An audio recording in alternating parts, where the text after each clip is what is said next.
Yo, welcome to the Professional in the Podcast. I am your host, John Conyers. I'm with my main man, my brother, my guy. Gabe, what up? Skiddity pop pop. Skiddity pop pop. I'm be spitting bars later. I'm just letting you know. Hey, we are with my main man, the Brunch God, the mixer, the Black God. If you want to know about alcohol, how to drink, how to rap, how to be lit, NBC Universal. Those DMs. NBC Universal. Slide into a DM. My man is single. Zoom in, Anthony. Let's get it. Yo, my man does it all. A wealth of knowledge. I'm so excited. I'm very interested in letting the world hear your brain and all about you. Talk to us, my brother. How you doing today? I appreciate that. I appreciate the introduction because I've always said that you know the caliber of the person of your circle and who's around you by how they introduce you. Hey. And an introduction is what makes you royalty, kingly. In every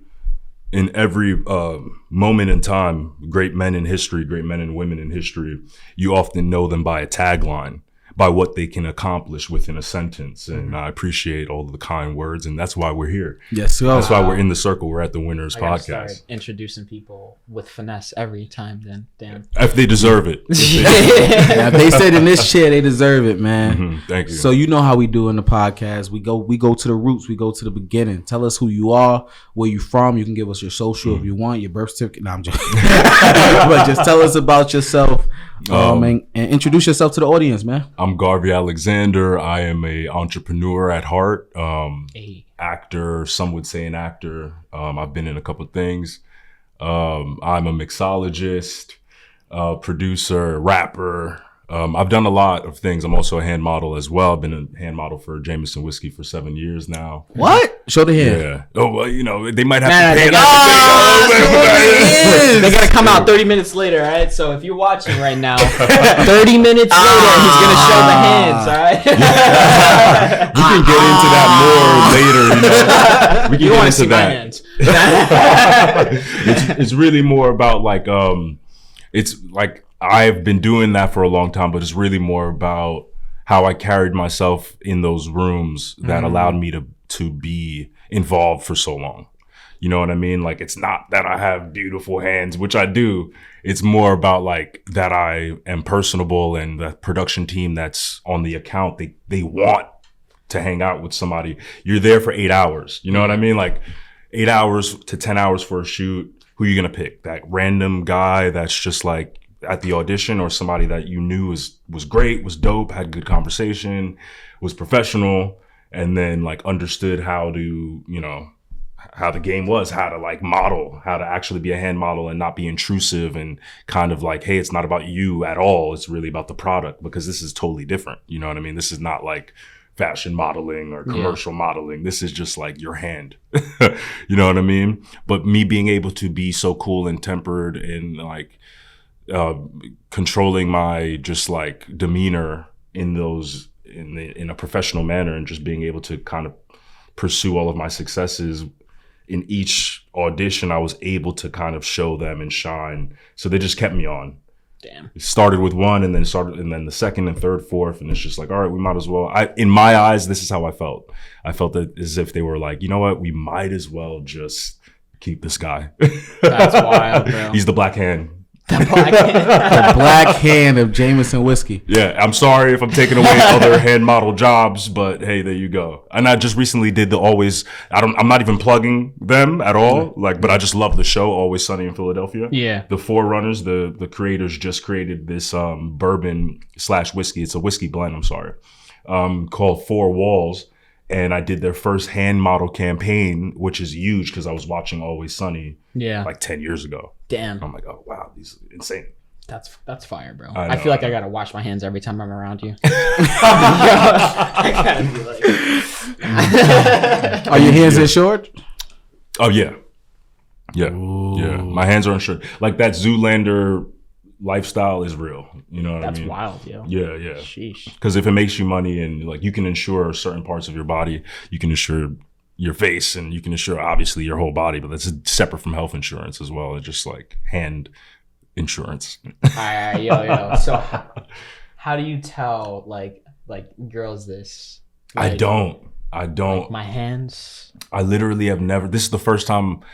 I've said it out loud to like my family members because it's just like we're like hanging out at Thanksgiving and they're like, "Oh my God, this is dope!" Like, and we're just like, "Yo, this is dope!" Like, this is what we all do. Like, we're all individually amazing, so we all like talk about our endeavors and whatnot. Word. But I never really had the, I never felt that I needed to say it. But I did put it in my Instagram bio, and I did say it now just because it's like, hey, this is the first medium, the first platform, and I thank you for that, for allowing me to kind of like come here and express myself and be interviewed and let other people know about me. But this is like, I've done this in other platforms and I've done this for like amazing podcast stations, but it wasn't extensive. You know what I mean? It was like, here, come through, do a cameo, 10 minutes, 5 minutes. This is like long format.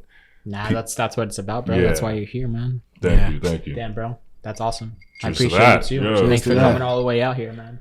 Cheers, take a But sip. if I was you, bro, sip, sip. I would be like, you see my hands? I love that. If I even touch you, you believe in waterfalls? Ooh, Because that's how you're gonna be feeling. You know? What's going on here? You gotta say Magic. something smooth with your hands. You gotta be like, and then you're like, I make it rain. Yeah. I don't even know. Damn. You know what? I mean, I haven't even put that in. I haven't flexed with it. I haven't really flexed. People will probably like they'll see me wearing gloves. Yeah. And a lot of times it'll be in the summertime, or it'll be like when it's really cold or really hot, like when it's super brittle. I wear them when it's really hot sometimes because the sweat hydrates my hand. Oh shit. And you know what I mean? So that's awesome. I don't know. But what kind of gloves? Like leather gloves? Like assassin gloves? Leather like... gloves. Assassin gloves. Spy gloves. No, like gym gloves, leather gloves. I like wearing gym gloves a lot because they're super multifunctional. Yeah. And I could actually like scroll with them, but I could actually go to the gym, hop out, get into the real world. But like, this is a real discussion because this is like somebody's living it. You know what I mean? Yeah, like, seriously. And no, to be honest, like this is how you make your bread. Like, so there's a lot of people who may look at you like, yo, this guy's crazy. It's 95. Why you wearing gloves? Absolutely. And the whole time they don't know, they probably seen your hand 1,000 times in commercials. Yeah, for sure. It's crazy. Yeah. People probably see you and just judge you. Remember the first time we met? I'm like, bro, why you wearing gloves? Like, It's a fact, cold? yeah. Is it cold in our studio? What's going on? And he's like, Yeah. nah, I'm a hair model. I'm like, what? And then you took off the glove, and there was another glove, and I was like, bro, this guy's serious. Yeah. There was another glove underneath the glove. Yeah. For the record, there was wild. another glove. Nah, but it's serious though. Like, It is serious. It's serious, It's man. been a long road, you know. But that's dedication, though. So but how do you even get to that point? Like, did you just apply? Like, did somebody like take us to like the roots, the backstory? Like, yeah, I want to be a hand model, or like Jameson whiskey, such a huge brand. Like, how do you get involved with that? It is a huge brand. And it's like I'm more affiliated with the production company that held the account rather than the actual company. You know what I mean? Like, you will see me on ads and on their Instagram and my hand and whatnot. But really though, my main relationship is with the working people, the crew, you know what I mean? The people that are actually shooting, the gaffers, the photographers, the PAs, like my relationship is with them. So that's how I kind of stayed on board, because Jameson is an amazing brand, but they're a brand, like any brand. Exactly. And I'm not singling out that alcohol as well. You know what I mean? I actually enjoy it, but any brand is a brand, and you can't like talk to a wall. Yeah. You know what I mean? So I talked to the people and they were like, stay. But how I really got it, it wasn't even off of hand modeling. The audition was for Movember, which I constantly, since then, I have been involved with Movember, and that means is Men's Health Awareness Month. Also, we've been sipping a little bit, guys, so as it comes and goes, you know what I mean? But like, yeah, so Movember is Men's Health Awareness Month, and it has to do with prostate cancer. And what you do is you grow your beard out in solidarity to show like, hey, I am aware of this this kind of thing that's affecting a certain percentage of dudes out there, as crazy as it sounds. I never knew that, bro. I thought it was just like randomly, No Shave November. That's it. No, it's like No Shave there's November. There's a purpose behind it. There's a purpose, yeah. And I've actually like gone as far as not even being sponsored by charities. I've gone as far as choosing a charity and like promoting them on my gram for all of November. Yeah. Certain years. So I've been doing this for a long time. So what happened was they had a Movember campaign with Jameson whiskey, and they needed a French pencil mustache. No way. Yeah, so they hooked me up. I got a French pencil mustache because I had a full beard. And in that picture is just my mouth and my hand holding a glass. That's fire. And it was I forgot the cocktail. That's fire. The Irish Maid. There we go. That's the cocktail. There we go. The Irish Maid cocktail. So I'm holding the Irish Maid cocktail, and it's me. I'm the only black dude. Three other Caucasian people, white people.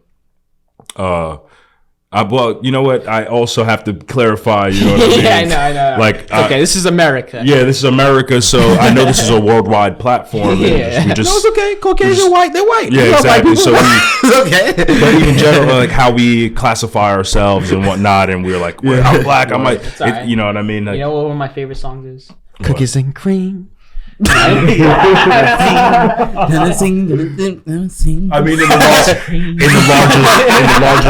the larger scope of things, I don't want it to come off as immediately like white people. I know it's a sensitive world, man. Mm-hmm. People take things, but you definitely have to say that. So it's good. Exactly. Yo, no, it's good. I love all people. I love all people. Yeah, we good. So I was representing our culture within this ad. I was as the only black man. That's a beautiful thing, man. In this ad, so there's 4 white guys. And they're, obviously overly represented as they always are. And here I am, and then that's the first interaction I had with that production team.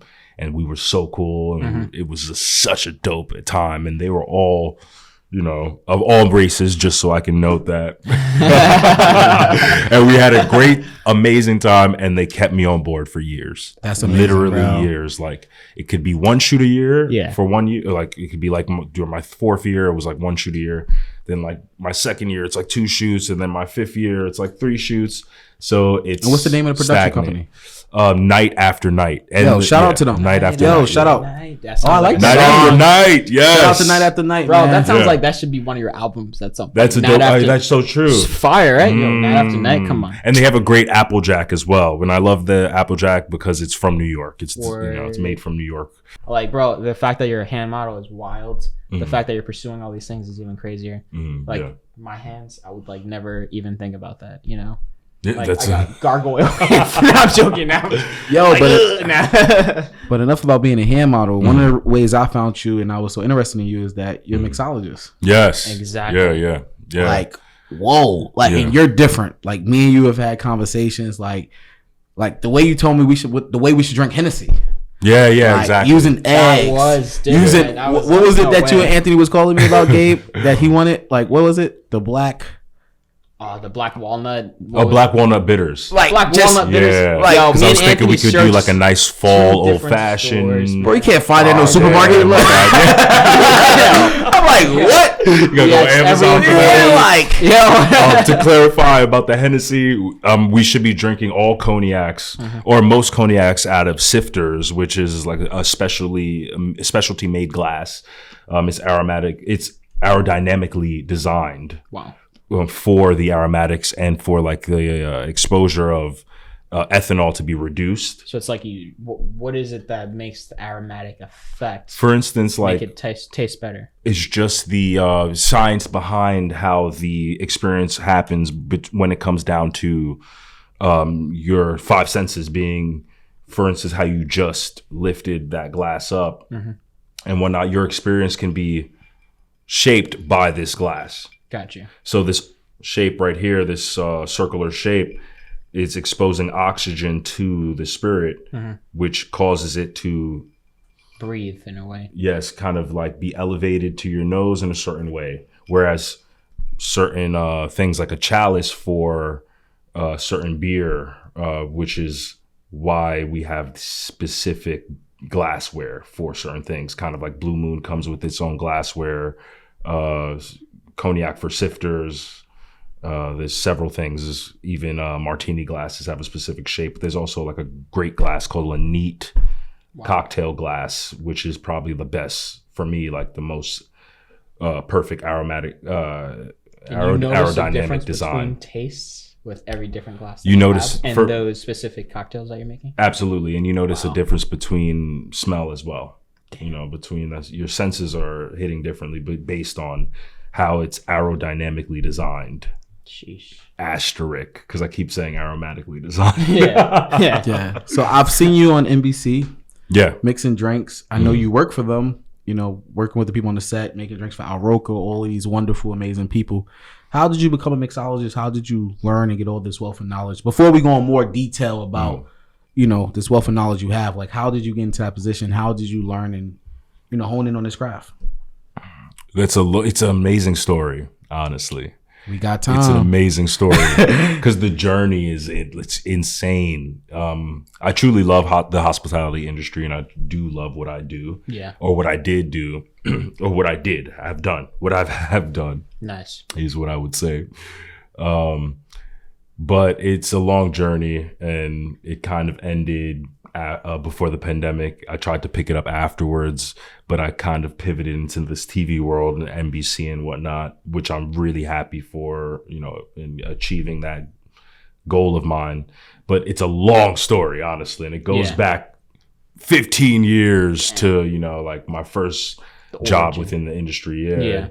But becoming a mixologist is more about me exploring different spirits and the history behind them as well, and just kind of like experimenting, because the culture behind mixology can be a little stuffy, and just kind of a little overly stuck up. And so like what I do is I try to shatter those perceptions and bring people into this world in a kind of like a fun way where it's more dynamic and more explosive, something that's really truly interesting and a new twist on certain cocktails. I mainly focus on brunch cocktails because one, when I was in the industry and I was working full time, I would work Fridays, Saturdays, Sundays, daytime mostly, and sometimes doubles. And this went on for years. So I ended up, becoming Brunch God because people knew me to come, behind the bar, making these amazing Bloody Marys and these specific mimosas and these certain specialty mimosas that are very specific to it themselves, and certain other cocktails, twist on classics and whatnot. And from years of doing that, I kind of got the moniker Brunch God. So pretty much like working brunch for years. Damn. I just claim that title. You know what I mean? When I'm in the trenches with these people and I'm serving people, making drinks, and we're going upwards of 300, 500 tickets in a shift. It's like, I deserve it. I deserved it. That's how I felt, and I felt like it's been years. I've been working and sacrificing my Saturdays and Sundays, waking up at like 8, 9 in the morning, getting there at 10, setting up the bar, serving people by 11, getting people wasted, leaving at 5, having a quick break, coming back at 7, doing dinner shifts, doing doubles, getting my chops in the industry. And I was able to experiment. Every place I went, they had an open heart, which was amazing. Like they kept an open mind, open heart, and they were like, you can experiment here. So I've always had carte blanche is what I felt. Dope. Yeah. I've always like just jumped behind the bar and was like, hey, I'm making this amazing special today. Because, what manager, doesn't love an employee that takes the initiative to make an amazing cocktail that will, draw a crowd and kind of has that flair as well. Yeah.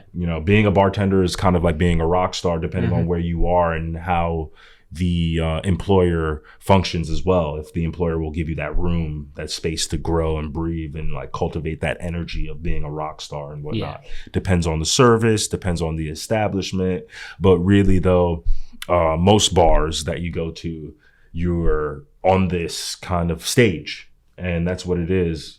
And that it is mainly flair, personality, how you can speak to people, your tolerance of of how people react to alcohol as well, because everybody reacts differently. Yeah. So sometimes, you know, you might get a customer that comes through and it's cheers, meaning like, you know their name, you know their drink, you know what they talk about, you know their wife, you know their husband, you know their whatever, and you're just like, great. How's Susie on a Tuesday? How's, you know, Mindy on a Wednesday? Whatever. How's Alex?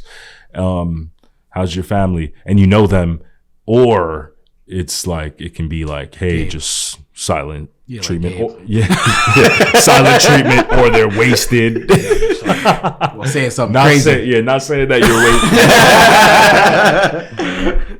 wasted. But yo, that's a beautiful story, and a lot of people don't know, like, bro, like, you're so unique. Like, and that's a tip of the iceberg. Yeah. It's tip of the iceberg. I didn't want to go into the full situation. No, what? Go. Go, man. I've had a string of jobs, you know, before I was a model and an actor, you know, and then I've been doing that for a long time as well, you know, and before then, my first job, like my first legitimate real job, I'll tell you about my first hustle, but my first job was at McDonald's as a cashier. Oh shit. So that's, you know, this is a different mentality when you're like 15 years old and you like, yo, I gotta go to work, you know what I mean? And I'm willing to do anything, and fast food, this is it. And this is not before the $15 an hour. This is like, this is years ago. Yeah, and I'm over here shaking and scraping fries and whatnot, but I always had that hustle mentality. So I had that job for a little bit. Then I worked at Key Food for years. And then but during that time, I was always like introduced to entertainment. I went to like a band camp and shit like that. I was privileged enough to go to a band camp. And how old were you during these times? This is like fuck insane range of years. But I think my first real job was when I was like 14. Got you. Like my first actual on the books job was when I was 14. I probably went to that amazing band camp and had exposure to all this different type of music when I was like 13, I think, 13 or 14 or some shit like that. And that really shaped a lot of my, you know, younger years as well, just having that amazing experience. Word. And the good and the bad with that as well, being like one of the only black kids in there. So that was interesting, but it wasn't something I wasn't used to as well, because I had actually lived in Long Island for a few years before then. Yeah. When I did go there, well, beyond that, I was also exposed to radio at a young age because my sister worked at WBAI. So when she was maybe in her 20s, she would bring me around, and she was like, you know, I mean, she knew what she was doing. She was like, yo, you got to be around hip hop. This is New York. Like, this is a pivotal moment. You know what I mean? This is like the early thousands and whatnot. So I was able to be in a radio station when I'm like, she's the reason why I even went to the camp. Let me actually circle back, because she was a camp nurse. So we got to go for free. You know what I mean? That's why I was like the only black kid. So and that's where you fell in love with music? And no, I had a love for music when I was in like first grade. Because what was the first song? I was like, damn. I just had a love for music, but I love to write down other people's lyrics. Got you. And I remember a distinct moment in time where I wrote down the lyrics to, and this is early internet culture too, so there was like a meme video or whatever before memes even existed. There's like a whole video where it's like it's like a parody of Time After Time. No way. Oh my god. Yeah, and it's like some 80s shit right there. Some 80s shit, but it's a rap. So then I literally memorized it, wrote it, and my desk was very messy, and it was one of those like Charlie Brown pop-up at the top desk in elementary school in first grade. And I wrote it during recess, wrote my little rap, but it was really just like, I had wrote the rap from that song. Yeah. And the teacher, invasion of privacy, 100%. But whatever, she went in my desk. She probably was like, hey, what is this kid doing? Like, why is he not outside doing his thing and playing whatever? And she opened it up, and then she pulled me out whatever, a few hours later, and she's like, yo, you need to continue doing this. Whatever this is amazing. You wrote this? And I was just like, yeah, but I didn't write it. And I was like, yeah, but I did kind of write it because I did copy it. I ain't write it. I stole it, but I wrote it. So that was like that's kind of like my first introduction. But in that school as well, people were having ciphers in sixth grade and whatnot. So that was first grade, or first or second. And in that school, by like sixth grade, people were having ciphers.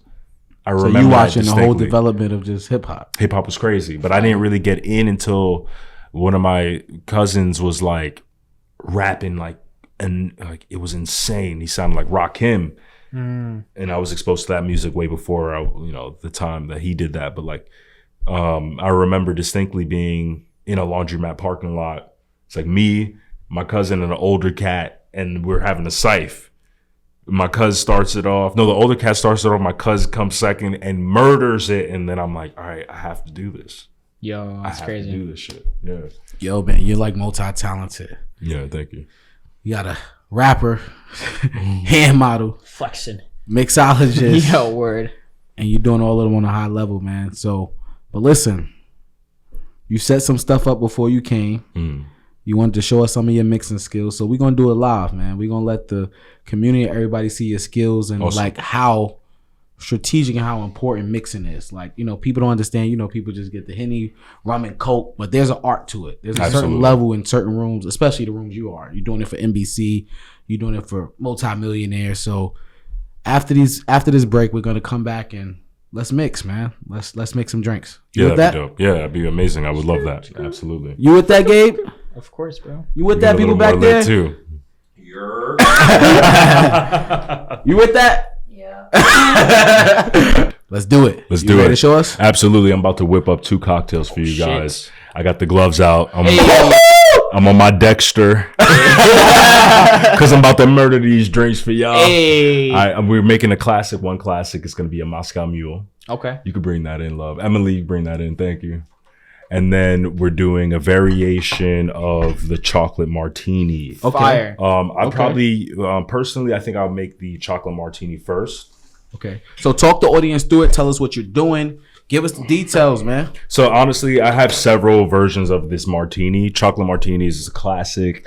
It's actually Elizabeth Taylor, the actress and singer. She made this martini with another actor on set when she was shooting a movie. Well, she was not on set drinking. Yeah, maybe. But while they were, maybe it was like the 60s or 50s or whatever. Yeah. Why not? So like literally, she was chilling with this dude. I think his name is Rock Hudson, and they were hanging out at the Casa after shooting, and they made an espresso martini but added chocolate, and it's a whole long story behind that. But I'm going to do my variation, one of my variations, because I have several.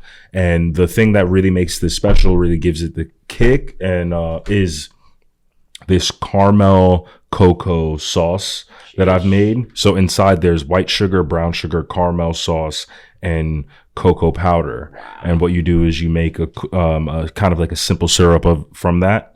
You add heavy cream, and you're going to crack. I'm making you guys 2 official ones, and then I'm going to have my own kind of like makeshift one. Yeah. For you guys, it'll be perfect. For me, it'll be whatever. Can I take one to go so I can like bring it to the girl that I have? Oh, absolutely. She'll be happy. If you like, absolutely. Like, this right here, espresso martini, though, it'll keep you up because it kind of excites your taste buds and kind of like invigorates you, and then the alcohol mellows you out. You know what I mean? Shit.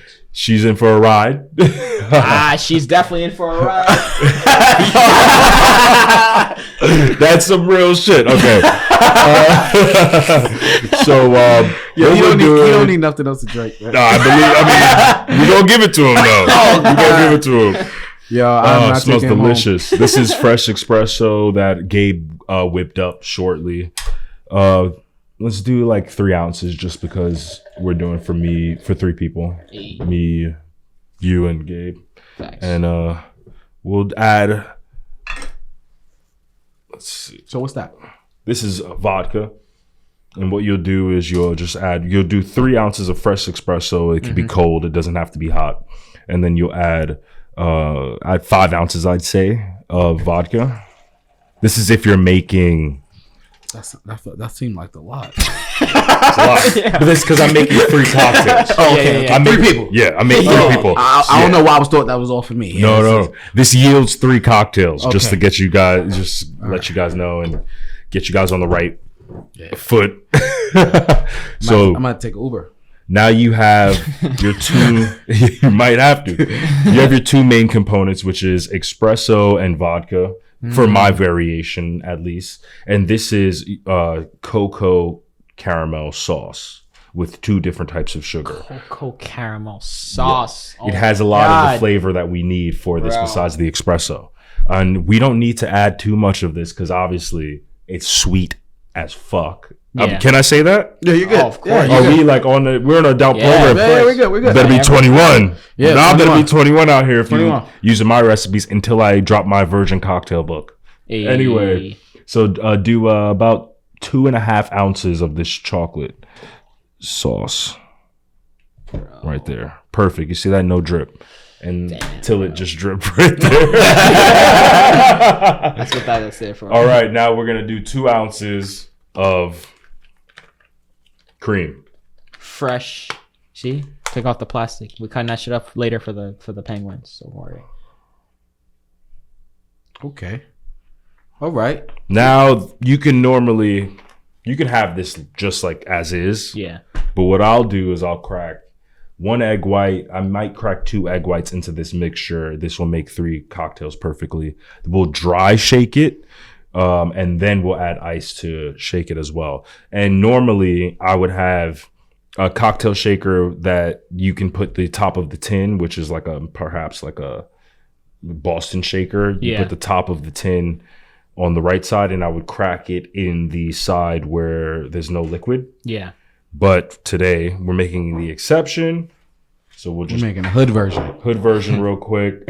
What is dry shaking for people that You're emulsifying the egg so that it fluffs and it pretty much emulsifies the egg. You're just infusing the liquid inside and then you'll add the ice to bring it up to temperature. That's awesome. So my whole life I've been drinking like rum and cokes. I've been doing it wrong? No. Hold on. Okay, great. Saw that? There's no yolk in there.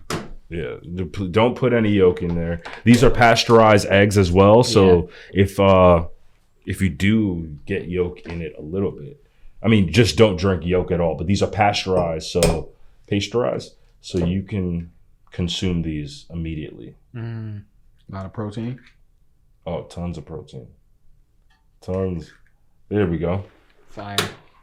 Boom. Anyone behind the camera want to eat some yolk? Yo, we got some now. Got 2 egg whites in there. All right. I'm just, for time purposes, I'm not going to add a 3rd egg. And also I said that my mind won't be like the full-fledged situation, but we'll just shake this up. Make sure it's nice and tight. Make sure this is nice and tight.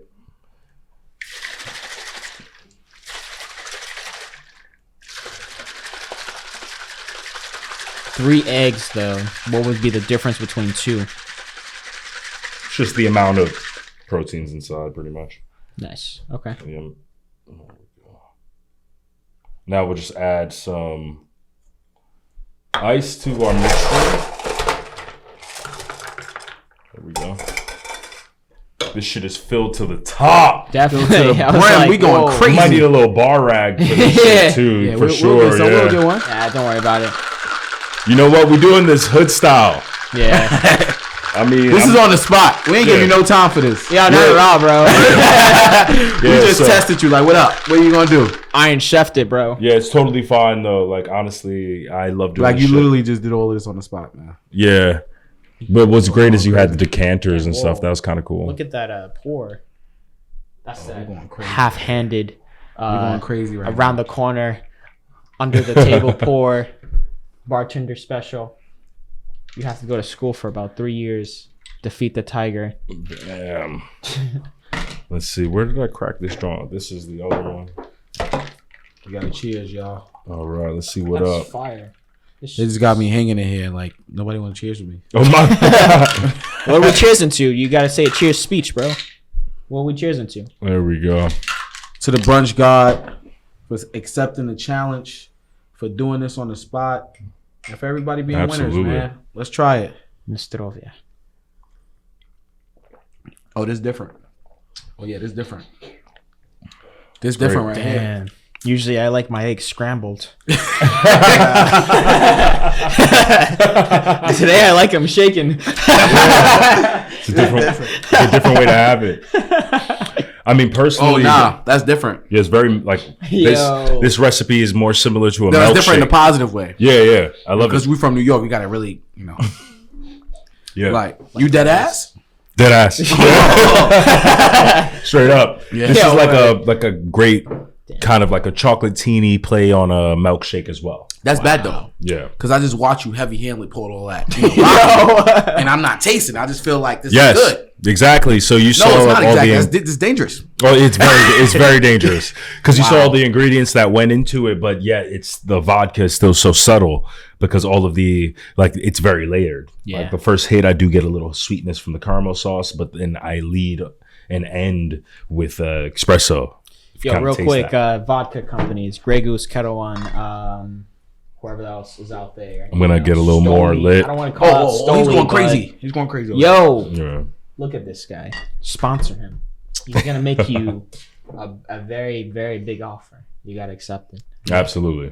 Like 100%. I'm here for all of those movements. Like I'm trying to get into the depths of the alcohol industry and kind of like shake it up and make new things happen and change the landscape of it as far as cocktails, as far as like innovation, you know what I mean? As far as like what's offered to us readily, what can be consumed at a bar and the level and the rate that a bartender can create at, you know what I mean? I think that we're capable of so much, you know what I mean? If we had the resources that a chef did, then we would be like, it would be insane.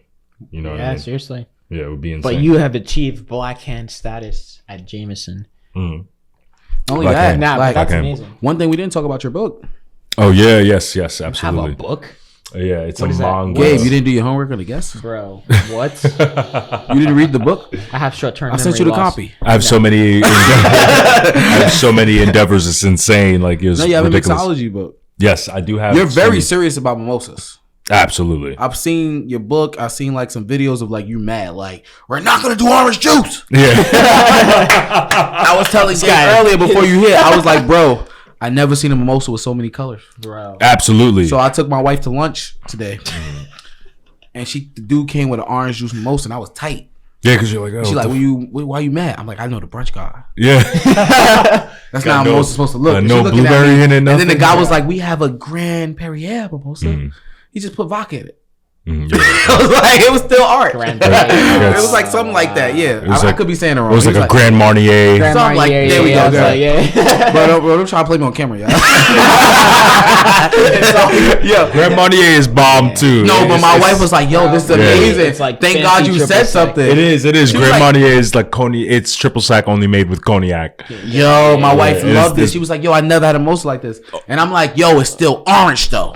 Brunch God, I read the book. His joint got 20 Yeah. colors. Yeah, absolutely. Yo, what you put in your mimosa? Seriously, I'm not even joking. Yeah. Like your mimosa, I never seen nothing like Yeah. that. When I was looking at the book, I've never seen nothing like that. Each book, each paperback edition will come with a flagship mimosa. So it'll be like the first one was a kiwi raspberry mimosa. Damn. The second one was a rosé red berry mimosa. Damn. And what's unique about it is that Did you trademark any of these things? yeah, absolutely. I'm Yeah, about to say, yeah. please, the come on. book is fully Please, copyrighted. black brother, that you did that. Okay, The good. book is fully copyrighted. Brunch God is fully trademarked as well.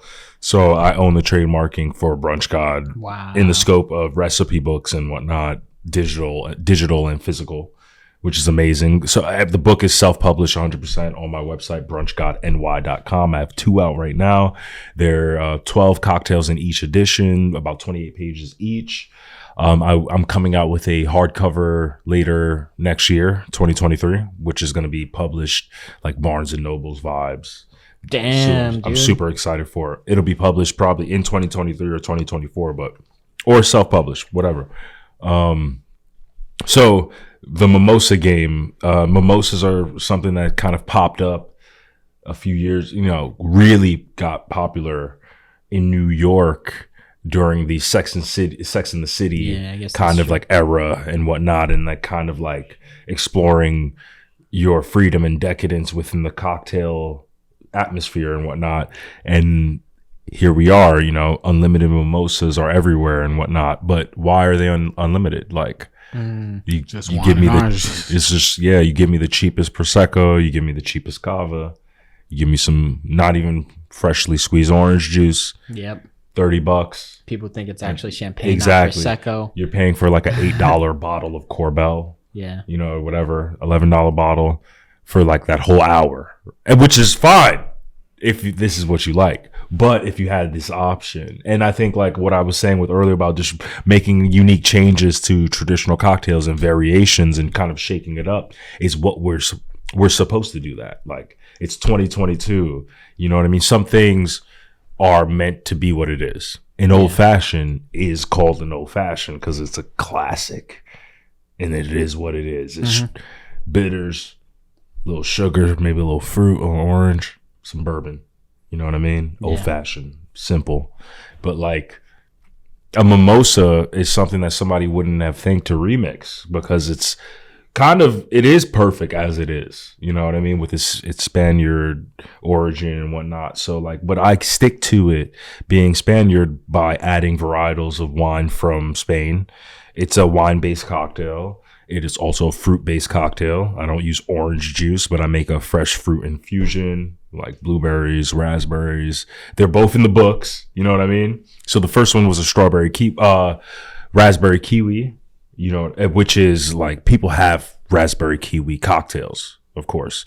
Mine is a raspberry kiwi mimosa cocktail. Damn. That's specific, and how you make the infusion is specific to itself. But the second one, Rosé Red Berry, uses 3 wines. Yeah, it's 3 insane. wines? Yeah. Crazy. What 3 wines? So you like? I feel like you collect mimosas like Infinity Stone. Absolutely. Infinity Stone? That shit comes out looking like a double rainbow. Yo, he just had. So how many mimosas you got? I have 2 out now. I have sold. Bro, you just named like 17 ingredients. You got more than 2. No, I have 2 publicly. Publicly. Oh, yeah, in the book. I've sold 10 through like me selling restaurant menus and whatnot. My wife loves mimosas. She need the real experience. I have like a cotton candy mimosa. I have a lemonade ginger mimosa. I have several different types. He's a mimosa, but I need an espresso like menu as well. Oh, I think it's about to say like espresso mimosa. I was about to say, are you going crazy? Like different alcohols. I definitely have a flight of different types of espresso martinis and whatnot. We got absolutely. That is a definite for sure. Espresso martini is one of the most top 10 cocktails. Well, what you at just a bar. did here? Cheers to that. Yo, cheers to that, bro. I see why you're always booked. Yes. Man, bro. I see why I got to join the wait list. For sure. We having brunch right now, by the way. This is brunch. We having brunch at 10 o'clock. That's the best part about it. It's like 10 o'clock at night right now. Like Rocky, we wish it's a late interview. But we're not done. You're going to do another classic for us. Yeah, we're doing the Moscow Mule. It was invented in New York. What, for real? Yeah, 1941 Why at is the it called Chatham Moscow, Hotel. then? Bro, vodka is it like a course? traditionally It's like a Russian. textbook for this? What? Like you just Actually, yeah, I would say too much about alcohol, man. I would say He's like the Rain Man of alcohol. I would say the book Imbibe Yeah. would be the textbook for this. Imbibe? Imbibe, yeah. Imbibe. Oh my god, he's definitely gonna buy this book. Yeah, you should just Amazon Imbibe. Honestly, I wish I had an affiliate link for this joint because I didn't know this was going out like that. Let me stop. But also get the Brunch God book as well. But what's great about the Moscow Mule is that you can just, you got your copper glassware and you make we doing it big today. We doing right it big. in the glass, and it's a 3-step cocktail. All right, what's the difference? Why is copper glassware so it's valuable? Hold on. Wait till you finish pouring the ice. I'll ask it over. Bam. Fire. I was like, sorry, why is copper glassware different from just regular glass? It actually helps with the carbonation of the ginger beer. So this is a carbonated beverage. Got you. And not only that, the look is amazing. It does. It looks dope. This is actually sponsored by Woodford Reserve. Not sponsored. They gave me the cups for my but yo, sponsor us though.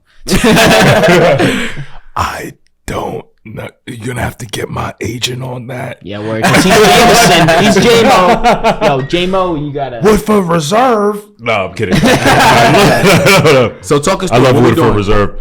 Moscow mules, they vary wherever you are, but the main thing is that you have to trust your bartender whenever you go to a bar. Trust that they know how to balance the sugar and citrus and spirit flavors to make you have the best experience. Mm-hmm. And with a cocktail like this, you don't even have to measure.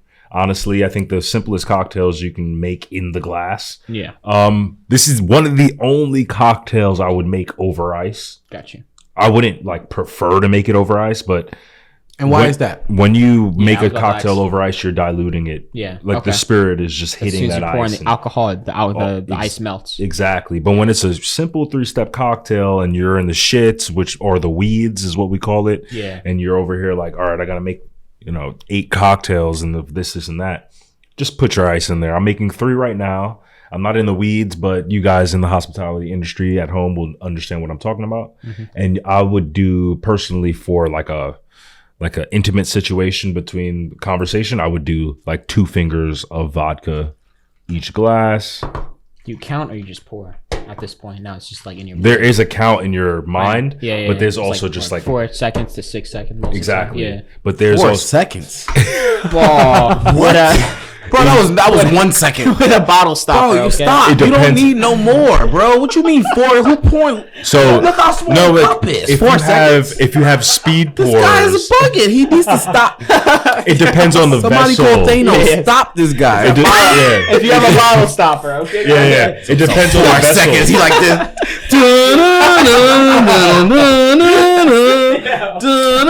I'm sorry. So this vessel. This vessel has an insane nozzle, so it's pouring at a crazy rate. So I wouldn't. Bro, time now we doing anything. physics, bro. You too smart. We haven't even got into the science. Bro, we get into the science. Hold on. I'm sorry. So that was vodka. Bam. Just a simple 3-step cocktail: vodka, ginger beer, and lime. Yo, I'm going home. Crazy right now. We done turned into the bootleg version of Drink Chips. That one thing that Drink Chips doesn't have is me. So I'm just saying, that's the one they thing. Can't afford you. We can't. You better find out, yo. They can't afford you though. Shout out to Nori and them. That's an amazing podcast. Absolutely. Word. Yeah. One of my goals, I've even tweeted this 8 times this year, was to be on Drink Champs by the end of next year. Crazy. And I think that I definitely will be able to do that. That's within my grasp as well. Bro, so I hope so, and I hope that I speak it, you will believe it. Every time I hear Nori talk, he's an amazing person. Yeah. I don't know if he ever gonna see this episode. I feel like you never know. There's a we can make that happen. You know there's a 0.02% chance he will. Tag them in this episode. Don't even say that. We're gonna fucking meet this guy. We're gonna talk to him, and we're gonna talk to him about that exact moment. One day, and shout out to them. But you are going crazy right now. No. So it all varies on your ginger beer as well. You want to have a really pungent ginger flavor as well in these Moscow mules, but honestly, so you want the Jamaican one in Brooklyn? Yeah, I want that Jamaican John with the cat on top like this. You told me it was made with ginger beer. I personally love ginger beer. Me my too. Family, my dad on my dad's side is from Barbados. I don't like ginger beer unless it's spicy as fuck. Yeah, me too. You said your ginger beer off camera is your favorite. I forgot what you were saying. What company? Because I was in the other room. But for me, my favorite company. But I can't say it until they put me them chips. Get little chips. Yeah, actually, before let me clarify that statement. Everything that I put on NBC is I don't have any financial relationship with any product that I have put on NBC as of this time. So those are all real recommendations, and every recommendation that I do live on TV. Wow. Is a real recommendation that I haven't been paid for. So you heard that? Yeah. So if I like something, I really like it, and I'm gonna put it on TV. No, that's important though, because a lot of times when you're watching you on such a huge platform and you're mixing and you're making these drinks, the majority of the consumer is going to assume, oh, he's being paid. This is probably not a good product. Facts. Yeah. So to say that and be real, that says a lot about what you're doing and how much you care about your craft. Absolutely. Because you're not willing to jeopardize your morality and your craft for a bag. No, absolutely not. And I mean, but I promise you, if a certain ginger beer call and gave you $1 million, you would. Let me. I'll say this. I've been in Coke ads and Pepsi ads. Yeah, that's it. Yeah, so, we got fitness people in the back. They look. You might be able to. You might be able to get me to. You might be able to get me to say something. Sugar. I'm saying I don't like Pepsi on this podcast. Give us a deal. I care about alcohol. I like Coke. I don't like Pepsi. I care about alcohol, so it's different. If Burger King is gonna be like, hey, you say you love the rodeo, like the fries, and then McDonald's is gonna pay me and say like I love the fries, I don't give a fuck. Just say in a different voice. Yeah, you know. But alcohol is different. Like I would never do that and cross that line with alcohol. But like money is a real thing that exists. Nah, seriously. You know what I mean? And brands give partnerships that like people can't not give. You know what I mean? People give us different type of support, you know what I mean? Nah, but it's all we all joking, we having a good time. But yeah, man. But no, I really respect that, man. I really believe in that. Like especially when you have a platform or you have a voice and there's people who follow you. Like there's a slippery slope. At the end of the day, everybody wants to get paid. Everybody wants to get paid. Everybody wants partnerships, but we need to be real and let them know. Like honestly, I don't know what ginger beer you use, so I'm not gonna say it. I really don't know. Either. But I love this. I enjoy this. You know, if I didn't know which one you use, I would say support them. You're not gonna tell me. No matter what, ginger beer is fire, bro. Just it's great. Ginger beer. Whatever company you are, do it, but just do it strong. Well, I'm pretty sure it's a fact. You're different. You're different. So you may be like, nah, not that ginger beer, but yeah. Absolutely. Like, would you say it's an acquired taste? Like certain people just have a taste for it, bro. Because honestly, like when I drink, I don't really like. See, but that's I don't different. go that in depth. It's just like whatever. Ginger itself is something that's like acquired taste because some people don't even like spice. Yeah, that's true. That's another thing. It's a root, so it's just like a lot of people don't like that. I really do enjoy when somebody comes to the bar or just like comes to or emails me and they're like, "Hey, like I want to do a party, but I want you to curate it." Yeah. You know, I love that because then I have like carte blanche to do whatever I want and it's open and whatnot. But then I also enjoy sometimes when people are like, hey, I only like mango. Yeah. Like, can you give me 4 mango cocktails that are completely different? Of course. But like, that's dope, yo. You probably got that spicy mango drink and then you got the sweet one and then you got the other one that's like made with a tequila and then you got the other one that's made with like the dark liquor. Yeah. Right? Then they got one that's like made with like bacon wash and whatnot, like bacon wash whiskey. That's crazy. Yeah, and I got one that's like has this crazy citric acid. That's and fire, bro. Seriously. So, I gotta ask you a question. This is Gabe. So we was in Mexico celebrating some accolades for the podcast. And we was at my Christmas party. Yeah. He loves spicy margaritas. Oh, nice. I knew that was gonna come up. That was my favorite. Mexico, drink. he keeps saying, "Give him a spicy margarita." I'm like, bro, that's not me. Like, stop it. I'm looking for the Henny. they don't got Henny in Mexico, okay? Not at least in that fucking resort. Right? No, there's no Henny there. So tell us how you would make a spicy margarita for Gabe.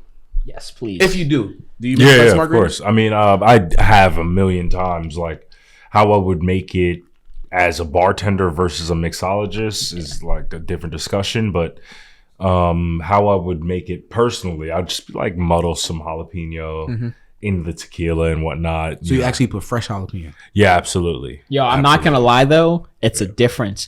There's been times where I went to bars that's next to my wine store where I literally went to the grocery store and bought them fresh jalapenos, gave it to them, and was like, yo, I want a spicy margarita. It's dope. Because they didn't have that's dope. Because they have the Tanteo, which is like the spicy tequila. Yeah, it's not. It's completely different from when you add like an actual jalapeno. Absolutely, completely different. So I definitely had a whole tasting of Tanteo versus actual fucking jalapeno, bro. Yeah, margarita is another like 3-step cocktail that's kind of like a magic. Yep. And doesn't need to be changed, but like there's a million variations, of course. But like, you can have a classic margarita everywhere, and hopefully and assume that nobody can mess it up. You know what I mean? Depending on like if you're using sweetened lime juice or fresh lime juice. But if you're Yeah. getting fresh lime juice, Yep. it's gonna be fire every single time. You know what I mean? Depending on also kind of like there's something that you can do to make every cocktail amazing.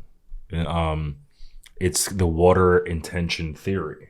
And add THC. I'm joking. You can add THC as well. Okay. So what drink would you add THC? Don't No, answer that. We got to come back stop. to his original thing. But before we say that, let's talk about The what you're water saying, intention theory. and then we'll go into that. All right? Let's come back to that. Yes. Yeah. Adding THC. Hold on, no. is Let's clean up the amazing. table. We're gonna get into that. All right. Let's wipe up the table. Let's get back to that. All right. We'll be right back, y'all. We'll be right back. We had a lot of great conversations off camera. So you majored in criminal justice? Yeah. So tell me, when was the point where you was like, I went to John Jay. and now, so you went to the top criminal justice court, I went and you to was jail. like, nah. John Jay is a bunch of like Caribbean people. It's just like a bunch of like literal Dominican and Puerto Rican and Haitian people, all Caribbean people just chilling. 59th Street, mad people from the Bronx. It's wild, but Yo, yes. that's crazy. So what was the moment you was like, nah, not was criminal when- justice, it was- I'm gonna mix alcohol. My father went to John Jay. So wow. like I'm a first generation American. My father went to John Jay. So I was trying to carry the torch on and go through that legacy, and whatnot. And Nice. And it was like a whole thing, a family thing, tradition and whatnot, which I'm super big on following the footsteps of your forefathers and your ancestors and whatnot and people around you. This instance, though, I was introduced to something that was extremely fun, extremely lucrative, and I was young and I enjoy it to this day. And I'm only here because of that. So like I had an opportunity I did modeling at Lincoln Center, and that was my first gig. I was like 18 years old, and there was the African Film Festival Awards, and I was depicting the main character. I was portraying the main character. So it's me and two actresses, and we're depicting the three main characters, and we're all on pedestals. Damn. They had me in a fire fedora, a nice suit. I'm over here like, boom. And the feeling, it was that feeling. It was like, wow, look at me. Like I'm 18 years old in the city on 59th Street at Lincoln Center. Like this in Midtown. This is like one of the best venues in that area. Yeah. And all the shakers and movers in New York were there and whatnot. The director was there. The producer of that movie was there. All of the actors. So I'm over here and I'm depicting, I didn't win the award, but I'm on this pedestal and I'm there for 3 hours. It's grueling work. You're standing there for 3 hours posing this and that. And, but what fascinated me was the fact that there was a stylist, that there was like a crowd.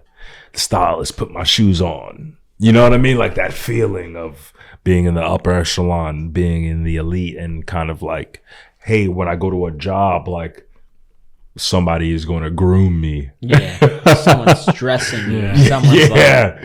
And I'm like, I've never experienced that. Aside from like being a family, going to church, or like, hey, you gotta go make sure the soup is clean. You know what I mean? Yeah. It's more like, yo, you're a symbol. You're a sex symbol. You're a person that's like of interest. And all these people, like affluent people of color, all ranges. And they're looking at me and they're like, and I'm just looking at their reaction to me. And I'm 18. So that's what changed it. Yeah. So my mind frame was like, I remember this. I remember. I had school that day. I went to Lincoln Center. I did my gig. I called my cousin up, meet me outside, bring a bag of bud, bring some weed, and then I'm like, yo, I left my my uniform. It wasn't even a uniform. I left my clothes, whatever I was wearing. It was years ago. Just to let everybody know, it was years ago. So I'm like drawing from this memory. I left my clothes. I was hood. I left my clothes in like the bushes and shit. I was like, I'll drop this shit right here. I'll pick it up right after this. I just did a major gig. I'm gonna fuck with it. Yeah. So I'm telling you guys the truth. Like I was like, that was my mental. Whatever. Boom. Drop that joint off. Yeah, real shit. And I remember leaving, and I'm meeting like the main actress and actors, and I'm just going to meet my cousin, and we're just gonna smoke a joint. We're 18. Maybe I was 18, he was 17, or I was 19, he was 18. Because he overlaps. So there's like a month where we're both 18 together. So I think it was during that time.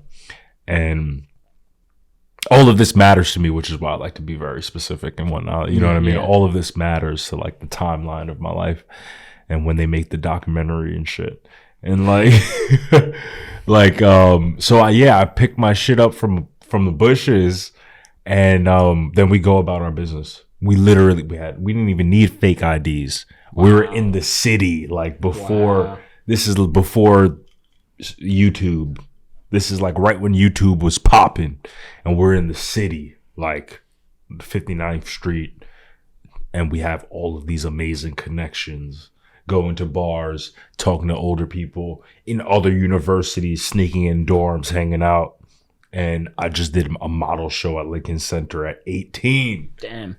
I know. My life was on 10. And it continued to be like that for like this past 10 years. Well, even more than that. Like literally 13, 14 years. It's always been on that pace. So your college journey was different then. So Absolutely. You were more self-taught when you started doing mixing and things like that. 100%. So when did you start teaching yourself about cocktails and the history of it and how it started and how it started to take over America? I had this gig as a busboy at this spot called Deluxe, maybe when I was just turning 18. Like right when I got into I was always in the hospitality industry over those years from working at various spots. Yeah. McDonald's, Key Food, etc. But when I was 18, I had an actual job, at a restaurant. You know what I mean? And that was at Deluxe Restaurant, which is shut down by now, of course. It's been years. Yeah. But it was on like 113th and Columbia, right next to Columbia University. And I was really young. I was a busboy and a delivery boy. And I worked my way. I want to make a note that I worked my way from being a busboy and a delivery boy to being a general manager before the pandemic hit. Damn. So my timeline is insane, like hustling. Went up the stairs, bro. Yeah, from the bottom up. And at Columbia, I met a lot of amazing people. I lived a life before working in the hospitality industry. I'll keep it at that. And that life allowed me to kind of appreciate getting money, like getting money the right way. You know what I mean? Working the right way. Even like, because there's minimum wage and then there's getting cash tips. Yeah. You know what I mean? When you get cash tips at the end of the night, it's different. You know, like you're working minimum wage. True. You can work 40 hours a week. You know exactly what you're about to get. Mm-hmm. But you get those cash tips as a busboy. It's a wrap. You going out with the homies. The bartender's like, hey, let's go to the bar down the blah, blah, blah. Don't matter if I'm not 21. Hey, that's on y'all. Mm-hmm. At this point. Yeah, I wasn't 21 drinking at the bar. That's on the bouncer. It's not on me. Yeah. Put that disclaimer out there real quick. But like, yeah, I had a great fucking time. It was an amazing time at Deluxe. And I met some amazing people. All right, blah, blah, blah. I digress. So I asked the general manager of Deluxe, I'm like, hey, can I have a shift, a bartending shift? He's like, yeah, why not? He gives me 2 training shifts. And then I was such a good busboy, and I know a lot of people in the management position can understand because I feel them. You don't want to lose an asset in a position to bump them up. Mm-hmm. You know, sometimes for the business sake and for, you know, the operations sake, it's like, yo, you're an amazing busboy, and it's easier to keep you on that level. Yeah. It's actually easier for you to be like, I'll just hire a server that's like 25 that has 6-7 years of training, and I'll keep my busboy here because he's amazing, but I'll appease him a little bit. But I was relentless. I was never pleased with being appeased. Bars. You know Bars. He said bars. So like he gave me 2 shifts, and then he was like, oh, X person is going to take over bartending. And I was like, all right, great. And like what I normally do, I hit up my elder, my sister, my elder, and she's the oldest one out of all siblings. And I asked her for help, and she gave me help, as she always has done. And I love her for that. Like a true unconditional love comes from a sibling. That's what I've always thought. I guess that's true, yeah. There's no disappointment from a sibling. Mm-hmm. They didn't make you. Yeah. They didn't birth you. Damn, that's deep. They love you because you're spliced from the same DNA, and you grew up from the trenches with them. Yeah. You know what I mean? So me and her have an understanding where it's like, damn, thank you for loving me. I love you. So she's always put me first when it comes to opportunity, and put me in the forefront of certain things, bringing me to WBAI. You know what I mean? Exposing me to media. She got me a internship at Manhattan Neighborhood Network, which is a public broadcasting station. It's like the counterpart of PBS. She brought me to the camp. So shout out to your sister, man. Yeah. You're the youngest, by the way? And I'm the youngest, so I'm like the best of everyone. Exactly. You know what I mean? I'm the youngest. Facts. So I saw all of their like. That's a fact. Your 12-year-old brother, he's gonna be different. Facts. Yeah. Because he's gonna see you as the elder, He but gonna also see all see y'all. the parents and the cousins be like, oh yeah, I'm gonna do this, but I'm not gonna do that. But then like, damn, I could learn from this. Mm-hmm. All right. And that's how I took it. You know what I mean? Like I was just blessed to have that and her as an entity within my life to like really shape me. It's so crazy you came back to her, because she's the one who kind of really introduced you to music. Yeah, exactly. And you sent us a file, Big. Woo, actually. which means that you want to rap. Yeah, I'm gonna send you, but before I get in, I'm gonna get in. Before I get in, I remember knocking on her and my brother's door, like, let me listen to Redman. Let me listen to And they're like, no, you too young. And I'm like, I can still hear it. And I remember stealing my brother's Eminem CD. And I'm literally like listening to the Marshall Mathers LP on CD. And my brother's like, yo, no, you too young for that. And I'm like, no, this is fire. I remember that. When I went to her room, there was like posters everywhere. And there was the first time I saw the Jay-Z in My Lifetime poster. The first time I saw a Busta Rhymes poster. So like, she is so amazing. Damn. You know, unconditional love. What's her name? Keisha. Keisha, big The shout Shout out to out. Keisha. Shout out to Keisha. Now you better make Keisha proud, because it's time to I rap. hope so, because like I can only like hopefully when this tale unfolds, I can give her as much as she's given me. But like honestly, like I probably can't. Like she's giving me so much. Like, are you ready to give us some bars? the Professional Winners Podcast. We're gonna get do some it. bars off right now. Garvey Alexander 2022, but right now it's 2022 and beyond. I never like to put a little date on some shit because I believe that we're all infinite. Garvey Alexander 2022. You ready to rap? Absolutely, you already know. Let's do it. Spit. Let me hear that beat real quick. Garvey Alexander 2022, Kings County, Brooklyn, New York. You already know what it is. Listen.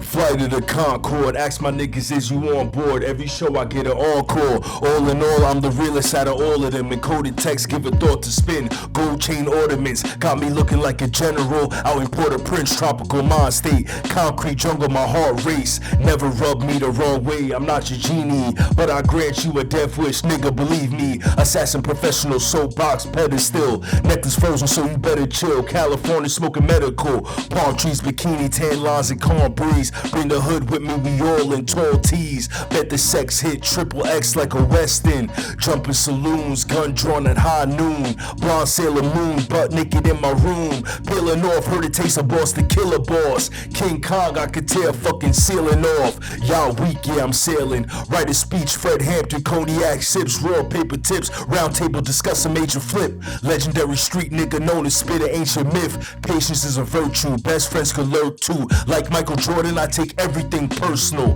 Arsenal bars to go, 100 miles to flow. Ripping your particles like coke and nostrils do. Young black and hostile, yo, neck full of fossils glow. The rich is on the road, that's why I'm on the go. Pull my vodka up. Midnight ride above Parkway, my thoughts race. Gotta bury crabs, rat snakes, that's all day. See the animals, lost souls and cannibals. 8 balls and Adderalls, 8 bulls and matadors. From the outside in, it appears I have it all. Paragraph madness, glass shattered, I blast atoms. Space maverick, written passage. Freeze my time like a bitch's captures. Spit a rapture, clip from action. Break key, my back rub. Baby girl, I step on the couch the past month. Ghetto with mad charm, spirit to pass on. I'm the last dawn, I'm not the one to blast on. That's how we do it every day. Brooklyn, New York, I'm from Kings County. I was born and raised on Atlantic and Troy. You already know what the fuck this is. Conyers raised as well, East 101 Street at the pizza shop. Putting orange juice in the sauce like everybody does. Italian ices on the corner with my niggas. You already know, grandma pissing on the corner, getting arrested by cops. This is real shit. That's a crazy visual. Yo, we going crazy. This is the Facts. Professional Winner Podcast. This is the Professional Winner Podcast. Facts, yo. This is what we do. We're winning all day. That's the only way to do it. Success is only in the scope of your mindset. This is the Brunch God. The Brunch God. The Brunch God. What is Energy. a professional winner to you, my brother? A professional winner is someone that constantly elevates, someone that's always looking beyond the full fruition of one's scope, always looking beyond that. What you think you can envision, you can do 20 times more, 10-fold more, 20-fold more.